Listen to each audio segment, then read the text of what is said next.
योजक चिन्ह योजक चिन्ह योजक चिन्ह। राजसी दरबार का दृश्य था।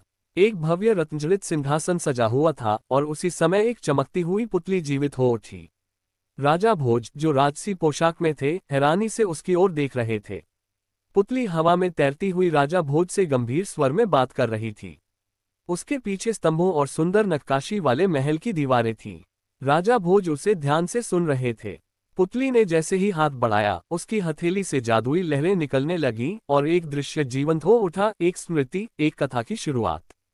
विक्रमादित्य जंगल में शिकार के लिए निकले थे। वे राजसी वस्त्रों में घोड़े पर सवार थे और उनके साथ सैनिकों का दल भी था। चारों ओर घना हरा जंगल फैला हुआ था। उन्होंने एक वृक्ष के नीचे एक घायल साधु को कराहते हुए देखा। साधु के कपड़े फटे हुए थे और शरीर पर खून था। राजा घोड़े से उतरकर उसकी ओर बढ़े। राजा ने बिना देर किए अपने वस्त्र फाड़े और साधु की मरहम पट्टी की। उनके चेहरे पर दया और करुणा झलक रही थी। साधु ने धीरे धीरे सिर उठाया और राजा से कहा, राजन, आपने मेरी जान बचाई है। अब मैं आपको एक रहस्य बताता हूँ। साधु ने बताया कि इस जंगल में एक दिव्य यक्ष निवास करता है, जो समय समय पर धर्म की परीक्षा लेने आता है। तभी दूर वृक्षों के बीच एक रहस्यमयी, चमकदार आकृति दिखाई दी। अगले ही दिन एक युवक फटे कपड़ों में भागता हुआ राजा के पास पहुंचा। उसके चेहरे पर भय साफ झलक रहा था। वह राजा के पैरों में गिरकर बोला, राजा जी, मुझे बचाए।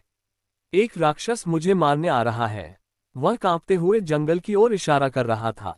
तभी एक भयानक राक्षस लाल आंखों के साथ अंधकार से प्रकट हुआ। उसकी गर्जना से सब डर गए। वह युवक की ओर इशारा करके बोला, यह मेरा भोजन है। राजा विक्रमादित्य ने निर्भीक होकर उससे पूछा, इसका अपराध क्या है? राक्षस बोला, इसने वचन दिया था कि यह स्वयं मेरे पास आएगा, लेकिन अब यह भाग रहा है। राजा ने युवक से गंभीर स्वर में पूछा, क्या ये सच है? क्या तुमने वचन दिया था? युवक ने चुपचाप सिर हिलाकर स्वीकार किया। राजा ने अपना हाथ उसके कंधे पर रखते हुए कहा, धर्म यही है कि तुम वचन निभाओ। साहस करो और वापस जाओ। युवक भयभीत हो गया, जमीन पर गिरकर रोने लगा और बोला, मैं डरता हूं, मैं नहीं जा सकता। तब राजा विक्रमादित्य ने आगे बढ़कर कहा, यदि तुम नहीं जा सकते तो मैं स्वयं तुम्हें बचाने की जगह अपने प्राण राक्षस को अर्पण करता हूं। ये सुनते ही राक्षस अचानक अदृश्य हो गया और वहां एक तेजस्वी यक्ष प्रकट हुआ, जिसने हाथ जोड़कर राजा को प्रणाम किया। यक्ष बोला, हे राजन, आपने धर्म, त्याग और न्याय की पराकाष्ठा कर दी। आप सच्चे और योग्य सम्राट हैं। इसके बाद राजा विक्रमादित्य अपने अनुयायियों के साथ विजय की भावना लिए राजधानी लौटे। कहानी सुनाने के बाद पुतली ने राजा भोज से पूछा, राजन, क्या आप ऐसा धर्म निभा सकते हैं? ये कहते हुए वह गहराई से राजा की ओर देखने लगी। राजा भोज ने विनम्रता से सिर झुकाया और सिंहासन पर बैठने से इनकार कर दिया।